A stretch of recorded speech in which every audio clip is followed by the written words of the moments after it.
Durarara 2 Season 2. Now, this is going to be my spoiler-free review for this one, so of course, if you haven't seen the series just yet, or at least this specific season, you don't have to worry about that. I will, of course, be doing a spoiler review as well for this one, so if you want to check that out and kind of just skip over this, I'll make sure to put a link in the description below. If you're checking this out as soon as it uploads, you probably won't see the link just yet because it's probably uploading as you're watching, but I'll try to put it in as soon as I possibly can. But to get right into it, I love this second season.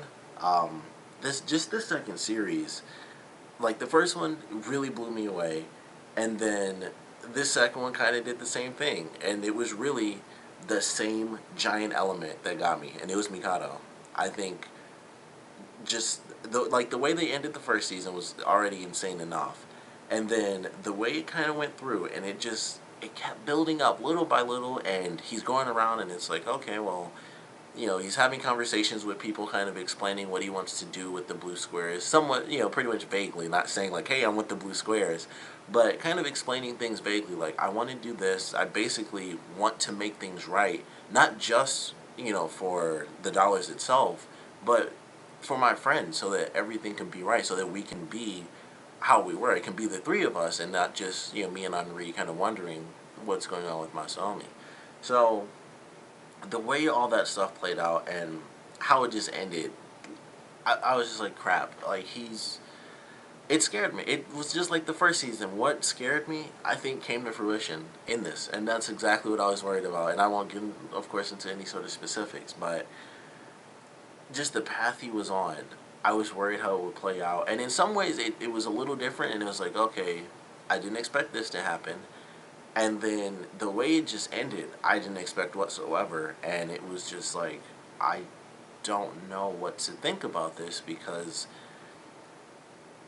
it's not like it was the first time. Like, that's all I can think to say, like, vaguely. It's not like it was the first time. And that kind of worries me. Like, how is that going to end? Like, how can you possibly have a consciously good resolution to this when you're actively making these decisions? Like, you're knowingly doing this with all the information that you need, and yet things are going out the way that they are. So it was like, I don't know how this is going to play out in this final season. I'm looking forward to it, but it freaked me out. Like, I was just like, I don't know what to think of that.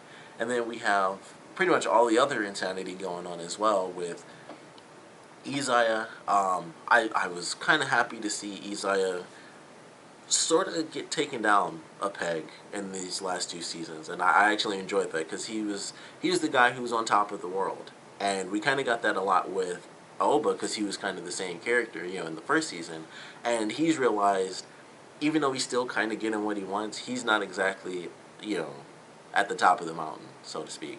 And I kind of like that idea, where those types of characters, because of course you hate them, it's like, these guys are just complete bastards, so you like seeing them kind of, have to take a step back, like, alright, time to rethink a couple of things, because it's not going as smooth as it used to.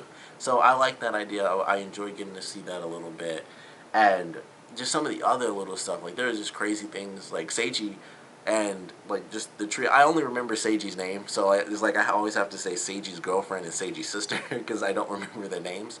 But they had a pretty cool episode. It was a surprising episode, and I was like, oh, there were some reveals thrown in at the end of that one, where I was like, huh, I didn't see that one coming. And I thought it was another, like, supernatural element being thrown into the show, but it ended up being much simpler than that. I was like, huh, that's just tricky. Didn't see that one coming. But I really enjoyed that. I was like, oh, that's pretty cool. Plus, it gave a very beautiful, detailed explanation for some stuff that I was somewhat confused by. Because sometimes, I'm not going to lie to you guys, in this show, it's a little difficult to follow.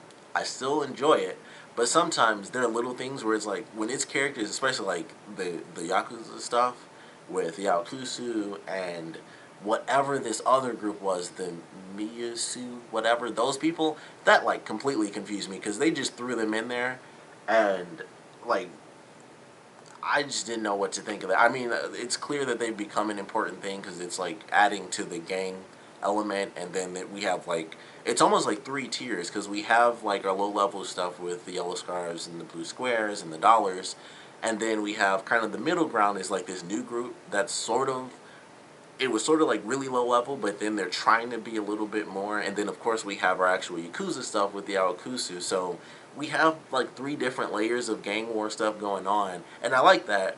But when they added like, I don't remember, it's something like Misu. It's not Misu, but it's something like that. You guys, yeah, if you haven't seen it. But they have this group, and it just kind of threw me off a little bit. Where it's like, crap, they're adding in a lot of stuff, and there's just a bunch of different elements, and then there's reveals about these characters from the new group, and this happens, and I was like, I didn't catch any of that if it was even explained the first time. But once they get full exposition mode, I love it. I'm like, thank God, these are the moments for me, because I'm a little stupid sometimes, and this show jumps around like crazy, especially compared to the first series, like season 1 and this season. They just jump around. There's so many more characters, like pretty much all the new ones I don't remember, and it's just like, holy crap. Sometimes I get the basic answer, and I understand it when they first explain it, but I'm like, I'm still not 100% sure, because I kind of think it's this and this, but I know for a fact that there's at least 2 other layers to this revelation. And then, a couple episodes later, it's like, alright, we had a big chunk of information from like episode 3 and 4. Let's just put both those things together because this one character was involved, or if it's Izai, he knows pretty much everything about everything. So we have some character do exposition and say, like, this is exactly what happened in episode 2, and this is why it happened, and this is exactly how it led to the thing in episode 4, and that's exactly why this happened, and these are the motives, future plans, former plans, change plans of these people. And I love those moments for this show because sometimes I do seriously get lost. Mostly with the new people. Like, all the stuff with, like, our old main characters, I have completely under control. But all this stuff with, like, the new gangs and the new characters, I'm like, okay, I follow this. This is really simple. Gang war, turf, I get that. That's really easy. This happens, a person gets kicked out or never was in this group, or something's happening here or something's happening there. And it's like, did that just happen? Because there's no real explanation for it, but they someone was kicked out of this, but they never say that, like, just flat out. And somehow it's like, it just seems misinterpreted. Like, some stuff with some of the leaders. There's one specific character, but of course I don't want to spoil who that is. And there's something going on with him, and I was like, I feel like the people above him should be able to know it's because of this simple reason and not something like really crazy and out there. And I thought it was a little weird how that ultimately played out. So I thought that was a little weird. And that just, I was like, I don't know. Like, maybe, once again, maybe it was something I just missed. But it seemed like, I felt like they should have just known that. And also, the result of what happened there was kind of just passively mentioned later. Like, oh, that did happen. Unless that was a different character. Because like I said, the couple of names, pretty much all the new names, don't remember. So I'm pretty sure they referenced that character later. And I was like, oh, that did happen. But they don't specifically mention it in the episode that it happens. Or it's like just somewhere in between it does happen. Or it didn't. Because I really couldn't tell at one point with that character. But still enjoyed it. Despite some of the confusion, there's just, once they, hit certain explanations, it was like phenomenal. Glad that they, full exposition sometimes when you get a lot of stuff. And I think that works. And it's one of the few times, because exposition can be super clunky and crappy. But when you have this many stories going on and you have like 24 characters as main characters, there are points where it's like, yes, please have one character say exactly what is happening with everything, because that's a great way to do that. And this anime does not have the recap episode like a lot of other anime do. So they kind of need that exposition to say, like, you know what, we're kind of doing 1, 2, and 3 for series 2, so we should probably have, like, at some point, and I believe they did do this in the first season as well, but I feel like they do it twice in here, where it's like, here's the exposition, you might still be lost a little bit, or this was like vaguely explained, because there are, like I said, a million stories, so it's like, done, and then they move on to something else. It's like, that was like 3 lines of dialogue, I'm still confused. So when they have those exposition moments, I'm like, I don't mind that. It works for me because I'm still a little lost. And like I said, it could just be me, and I'm sure there are a lot of other people, because there are a billion characters and there are a billion stories, and there are more characters that get introduced in this season that weren't even in the first season. So it's like, I thought they added a bunch of people in that first season, and then you see the opening to this one, and it's like, Jesus, that is like 18 times the people, it feels like. So it gets really crazy. Like, they added a couple of people, and I guess technically it's the same amount of people, but there are some brand new characters that are like in this season. Some of the stuff I believe was introduced in the first season, especially with the new gang and some of the extra stuff that the Alakusu are gonna have to deal with. But it just gets like amplified in this, and then we have the stuff with Izaya, especially the finale. Like, I couldn't believe the finale. Like that, the way it played out initially, I was like, okay, that was first off, that was an awesome thing that he did, which I thought was cool. And then it's like, okay, that happened, and then it's like, oh, that's how that ended. And I think the war that I thought was coming may end up playing a backside to something far greater. Now that I've seen, what's gonna take place or what might take place in the next season. So when I saw the ending to this one, I was like, holy crap, I didn't see that coming. Like, this is someone that you just, like, this is just something in general, and it's not even about the person really. It's just like, I just didn't, I didn't see that coming. I thought there was, you think there's one side to this organization or whatever, and then a brand new element comes in, and then we have Izaya, who's like, like I said, I don't want to get into too many specifics, but learning his lesson, he's kind of fortifying himself to be like, this is how I can up the ante to what I do. And I was like, that's an awesome idea. I really love that. And then there's a bunch of questions in there as well, like, so it's these people, that person, this person, and just how do these connections make sense? And it was just great. Like, it was a nice, cliffhanger. They have a lot of other cool stuff. Like, they have some funny moments. The Shizuo stuff I actually really loved in this season. With people, like, all the rumors and stuff going around. It's like, oh man, Shizuo's this and that and all this other crazy stuff. Especially the one that actually focused on him. That was funny. Um, oh my goodness. I don't know. I can't remember if this was season 1 or 2. I think it was this one. It's this season. But dude, I'm just gonna say the asshole episode was probably my favorite episode of the entire series. Like, that just instantly took me back to the Shizuo one, and it's just like the one where they swear so much. It's just so funny. But when they did it in this, I was like, oh my goodness, that had me cracking up, and it was just like, it was just funny. That whole episode was hilarious to me, and it's just like, there's this one very specific scene and this cop is talking, and I don't even know who the narrator was. I forgot who the narrator was, but it was someone, like, obviously all the narrators are characters, but I'm pretty sure it was like a side character that I just couldn't remember. And so it was like they show a character talking, and the dude's like, pen over, and it shows the other character that they're talking to, and he's like, there, asshole. And it just made me burst out laughing. Like, I loved that episode because it was so freaking funny to me. But it's a great second season. I'm super excited to see how things go, because the actual ending, like the very final, scenes for this finale were insane.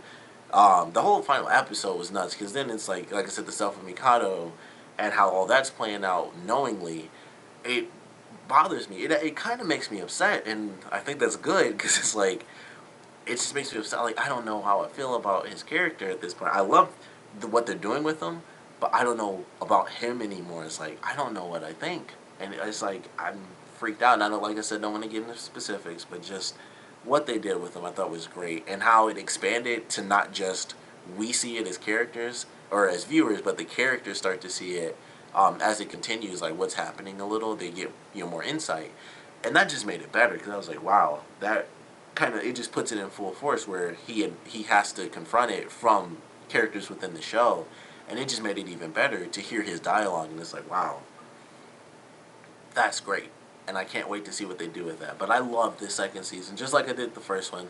Had some crazy moments. I mean, what they did, one of the big events, which I hope, I'm assuming it's going to pan out fine, because they haven't done anything like that in a permanent sense yet. Um, I don't know. That was really cool. I like the way that they played that, at least, and how we got to see another side of two of the characters. One of which we've seen him, kind of act that way before, but another one, I thought it was pretty cool. Like, that character was like, all right, they don't normally act that way, and plus there's some stuff that's kind of taken out. Like I knew all those characters were like that because of some stuff I knew from the manga. Just from like the first season, where it's like, oh, I looked up on the manga, it's like, oh, they took some of that stuff out, so I knew a little bit deeper about those characters anyway. So I'd seen that before in the manga, but seeing it in the anime, I was like, oh, this could get pretty risky, and I kind of like that, and just the way all that stuff played out, and how everything's going crazy with the dollars, and then we have Mikado trying to fix his group while being the leader of this other group, while kind of being used but not being used still, and how that expands even more now that he's had certain interactions, and how we see, get to hear the dialogue and what he's truly thinking.